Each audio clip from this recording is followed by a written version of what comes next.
Assalamualaikum. Assalamualaikum Pak Asisten. Waalaikumsalam. Bagaimana kabarnya Pak Dokter Asisten? Tatang, alhamdulillahirabbil alamin. Sehat-sehat. Bagaimana Pak Dokter Tatang? Ya, baik ini sudah Semakin sehat dan semakin gemuk. Nah, sudah ini. lama kita tidak ketemu nih sama Pak Asisten. Alhamdulillah. Gimana teman-teman di dinas peternakan nih? Ya, baik-baik saja Pak Sehat. Asisten. Alhamdulillah. Gimana Jadi, Pak Dokter Tatang nih nggih. tumben? Ya, ini Datang kita ke rumah ini. berkunjung ke Pak Asisten sekaligus sebagai kolega kita dokter hewan karena beliau ini adalah dokter hewan. Sekarang berada di asisten 1 ya, Ya, bidang asisten pemerintahan dan kesejahteraan rakyat. bidang pemerintahan dan kesejahteraan rakyat. Musiknya dulu Pak Asisten, musik Oke, dulu. ini lagu Queen tadi ini. Iya. Saya ulang lagi ya. Oke. Oke ini. Nah, ini lagu klasik. Oke, sambil Pak Asisten memainkan musik, saya mencoba memperkenalkan Pak Asisten ya. Jadi Pak Asisten ini adalah seorang dokter hewan, sama seperti saya ya, seorang dokter hewan. Beliau ini karirnya sebagai Kepala Dinas Peternakan dan Kesehatan Hewan, kemudian naik menjadi asisten 1 bidang pemerintahan dan kesejahteraan rakyat.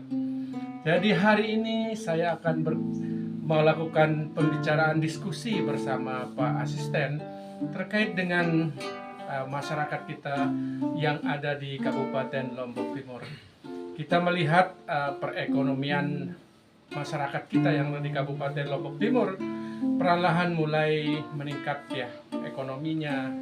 Tapi peran kita sebagai dokter hewan di sisi peternakan dan kesehatan hewan, apakah punya peran dan bisa mengangkat ekonomi masyarakat kita yang ada di Kabupaten Lombok Timur. Nah, bersama Pak Asisten yang pengalamannya cukup bagus ya, cukup bagus dengan pengalaman menangani masyarakat dan kesejahteraan masyarakat, kita akan mewawancarai sebentar ya. Jangan lama-lama. Ya, jangan lama-lama Pak Asisten, sedikit saja.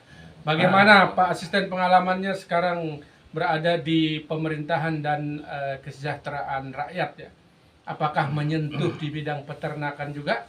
Mungkin bisa dijelaskan Pak Asisten. Terima kasih Pak Dokter Tatang. Setelah 25 tahun lebih saya berkecimpung di dunia peternakan dan kesehatan hewan.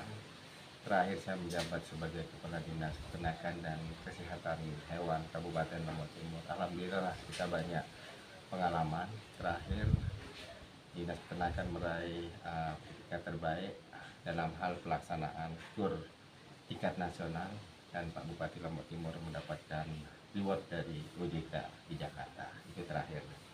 Dan kedua yang mengembirakan sekali yaitu masalah kelembagaan kita di tingkat kecamatan sudah berkembang, khususnya kelembagaan Puskeswan. Sekarang sudah ada UPT sebanyak 15, bertambah 5 lagi. Kemarin waktu zaman saya masih kepala dinas ada 10 UPT Puskeswan ya. Dari segi kelembagaan kita sudah kuat. Samping itu juga dari segi sumber daya manusia, tenaga dokter hewan, peternakannya juga, terus D3 kesehatan hewan, tenaga inseminator dan tenaga penyuluh kita alhamdulillah itu hal yang mengembirakan. Jadi setelah itu Bapak Bupati mempercayakan saya sebagai asisten pemerintahan dan kesehatan rakyat.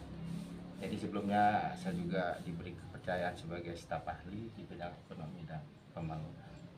Jadi kalau kita berbicara masalah tugas pokok dan fungsi asisten pemerintahan ini memang terkait semua dengan OPD-OPD lain. Kita tidak hanya berbicara masalah peternakan, jadi kita tidak hanya berbicara secara sektoral aja ya peternakan. Jadi kita berbicara masalah kesehatan, masalah pertanian, masalah hukum, masalah kerjasama sosial, budaya, pendidikan dan semuanya lah. Jadi itu terkait satu dengan yang lain, antara bidang satu dengan lain. Itulah keuntungan kita, kita bisa berselancar dengan OPD-OPD lain. tapi juga tidak terlepas dengan dunia peternakan, karena sesuai dengan ada visi misi Pak Bupati, Pak Dr. Tatang, yaitu kalau tidak salah visi misi yang nomor 3, yaitu menumbuh kembangkan perekonomian masyarakat ya, bersinergi dengan semua OPD terkait, misalnya kesehatan, pariwisata, kelautan, perikanan, dan OPD kita sendiri. Itu satu sama lain saling mendukung. Nah itulah juga di bidang di keasisten saya di ini, yaitu semua saling mendukung, kita mengkoordinasikan, mengkomunikasikan semua bidang tugas kita, sehingga pemerintahan kita bisa berjalan dengan yang kita harapkan. Begitu Pak Dr. Oke Pak Asisten, nah, itu tadi penjelasan Pak Asisten, pengalaman beliau ya selama di pemerintahan Kabupaten Lombok Timur. Sekarang posisi ya puncak beliau lah menjadi asisten pemerintahan dan kesejahteraan rakyat. Sedikit Pak Asisten, kita melihat peternakan dan kesehatan hewan ini bisa juga meningkatkan nilai ekonomi masyarakat kita, bisa menggerakkan ekonomi masyarakat kita. Menurut Pak Asisten ini, kira-kira berapa persenkah daya gerak ekonomi masyarakat kita di bidang peternakan dan kesehatan hewan? Gimana menurut Pak Asisten? Jadi peternakan itu sangat mendukung. Memang dalam Undang-Undang 23 tahun 2014 ya. Jadi pemerintahan kan dibagi menjadi 3. Ada pemerintahan absolut yang terpusat, yang terkait dengan masalah pertahanan, keamanan, pengadilan, moneter, dan lainnya itu. Itu kan memang pusat. Nah kalau kita ini ada 6 pemerintahan konkuren, di mana masing-masing mempunyai wewenang. Ada wewenangnya pusat, wewenangnya daerah ya, dan juga ada. Nah di sana juga ada terkait masalah urusan pemerintahan wajib ya, dan ada urusan pilihan. Pak. Nah jadi kalau kita di peternakan ini termasuk urusan pilihan. Nah pilihan. Jadi itu mendukung. Jadi kebetulan kita di pemerintah daerah Kabupaten Lombok Timur itu sangat terkait dengan masalah ekonomi kan. Kita juga lagi concern untuk menangani masalah kemiskinan, masalah pendidikan, masalah pengangguran atau tenaga kerja dan sebagainya. Nah itu yang kita concern, termasuk urusan masalah penurunan stunting yang ada di masyarakat. Nah itu terkait masalah peternakan. Kita lihat sekarang ya, jumlah populasi ternak kita kan lumayan banyak, ada kurang lebih 160.000 ya menurut statistik yang ada. Nah sedangkan tingkat per kapita konsumsi masyarakat untuk makan daging ini masih termasuk tidak terlalu banyak, rendah. Bahkan di BPS sendiri kurang lebih 2,5 kilo, bahkan kalau data lain mengatakan 3-4 kilo. Jadi kalau kita lihat kebutuhan daging sebenarnya per hari, protein itu kan kalau dewasa 50-60 gram per hari. Sedangkan untuk anak-anak kurang lebih ya 20-25 segitulah.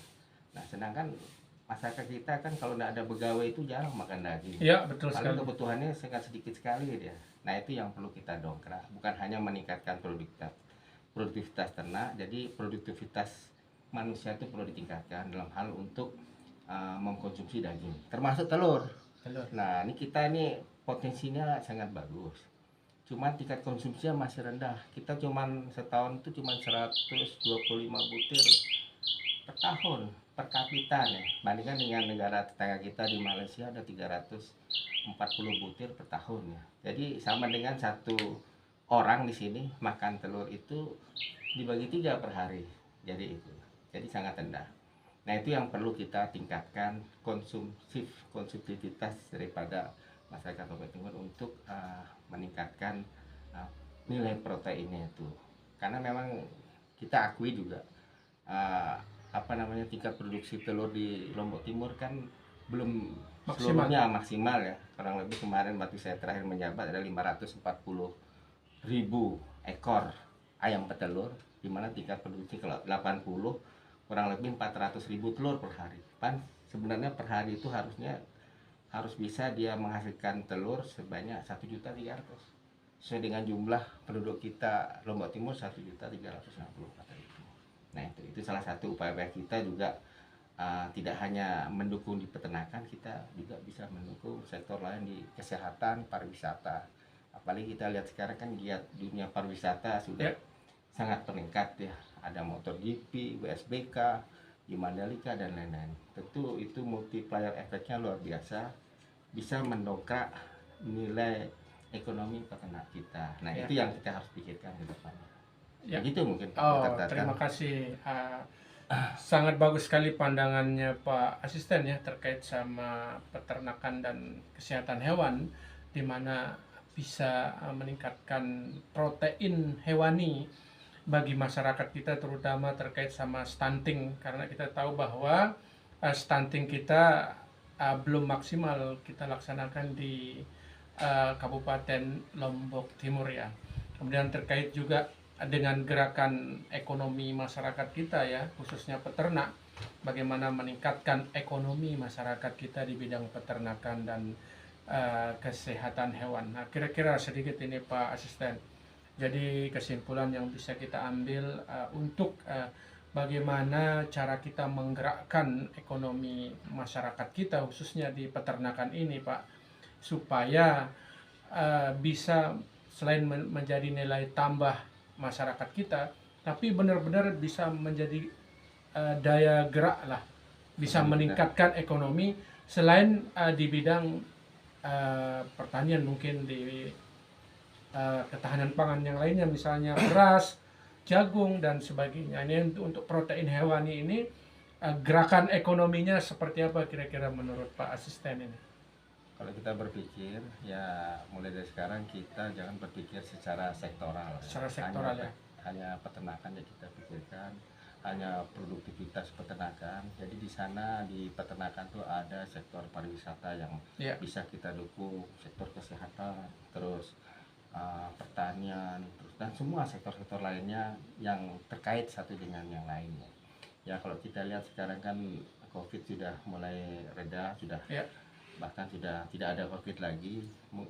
Sekarang ini kan mungkin sektor pariwisata yang perlu kita menjadi perhatian, dan kita meningkatkan tingkat konsumsi kita daripada bahan asal ternak itu yang perlu kita menjadi perhatian. Dan samping itu juga yang perlu menjadi perhatian adalah masalah manajemen ya, perbaikan manajemen daripada peternakan ya. Jangan kita hanya berpola berpikir yang itu aja ya, sifatnya konvensional, memelihara dan mendapatkan hasil atau panen itu selesai. Nah, jadi dari hulu sampai hilir itu yang perlu menjadi perhatian kita semua. Nah, sementara ini kan masyarakat kita, khususnya masyarakat peternak kita tuh hanya mengandalkan tenaganya aja untuk khususnya untuk ternak besar ya.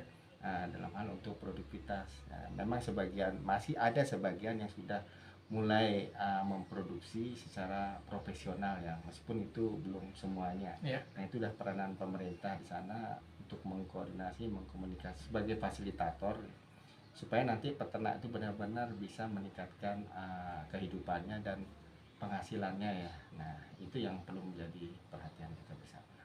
Oke, jadi pemirsa ya, saya bisa menarik sedikit kesimpulan dari pembicaraan kita pada hari ini. Pertama adalah jadi sektor peternakan dan kesehatan hewan atau sektor bisnis peternakan ini itu bisa tidak hanya dalam satu bidang saja, bisa dia menyentuh di kesehatan manusianya, kemudian masuk ke pariwisatanya.